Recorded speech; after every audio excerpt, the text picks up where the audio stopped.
अस्सलामुअलैकुम दोस्तों, मैं हूं असलम आलम और आप देख रहे हैं गल्फ एक्सपर्ट।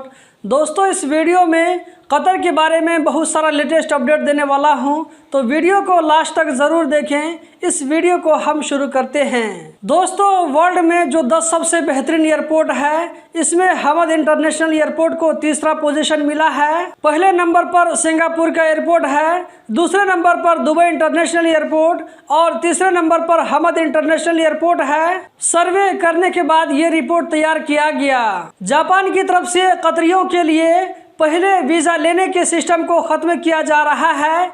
21 अगस्त 2023 से जो भी कतरी जापान का ट्रैवल करेंगे उनको पहले से वीज़ा नहीं लेना होगा। वो लोग बिना वीज़ा के जापान का ट्रैवल कर सकते हैं डायरेक्ट। MOI कतर की तरफ से कहा गया है कि मेट्रास2 के जरिए कतर ID, बैंक का चेक, मोबाइल, वॉलेट या पर्स, इसी तरह कैश के गुम होने पर मेट्रास2 के जरिए पुलिस में कंप्लेन कर सकते हैं। आपको सिक्योरिटी डिपार्टमेंट या के पुलिस में जाने की ज़रूरत नहीं पड़ेगी। आप इन 5 चीज़ों के गुम होने पर डायरेक्ट मेट्रास2 के जरिए कंप्लेन कर सकते हैं। हमद इंटरनेशनल एयरपोर्ट की तरफ से कहा गया है कि वहां पर वॉलेट पार्किंग को फिर से बहाल कर दिया गया है। दोस्तों, किस कंट्री में वहां के लोगों को कितनी सैलरी मिलती है, इसके बारे में एक रिपोर्ट तैयार किया गया। यहाँ आप स्क्रीन पर देख सकते हैं। स्विट्जरलैंड के लोगों को सबसे ज़्यादा सैलरी मिलती है, जहां पर एक आदमी की सैलरी $6,319 मंथली दिखाई गई है।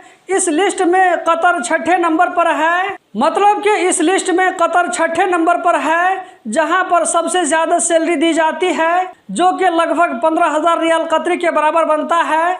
इसका मतलब ये नहीं है कि वहां पर हर कतरी को इतनी ही सैलरी दी जाती है, बल्कि बहुत सारे लोग ऐसे भी हैं जिनकी सैलरी इससे ज़्यादा होती है, जबकि कुछ लोग ऐसे भी हैं जिनकी सैलरी 15,000 से कम होती है। ये परसेंट के हिसाब से निकाला गया है। हमद इंटरनेशनल एयरपोर्ट के बारे में एक रिपोर्ट पब्लिक किया गया है, जिसमें दिखाया गया है कि 2023 के पहले 6 महीने में 2,07,75,087 पैसेंजरों ने इस एयरपोर्ट को अपने ट्रैवल के लिए यूज़ किया। 1,66,296 फ्लाइट का इस एयरपोर्ट से आना जाना हुआ। 1,75,96,776 बैगेजेस का ट्रांजैक्शन हुआ।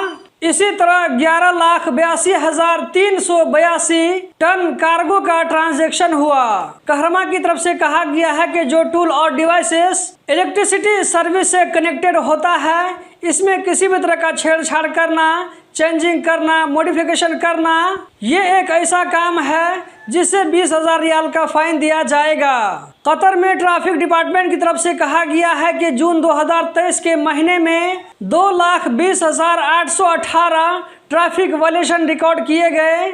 अगर इसको मई 2023 के मुकाबले में देखा जाए तो इसमें 5.5% की बढ़ोतरी हुई। दोस्तों, इस वीडियो में इतना ही। हम जल्द ही मिलते हैं किसी नई वीडियो में। इस वीडियो को देखने का बहुत बहुत शुक्रिया।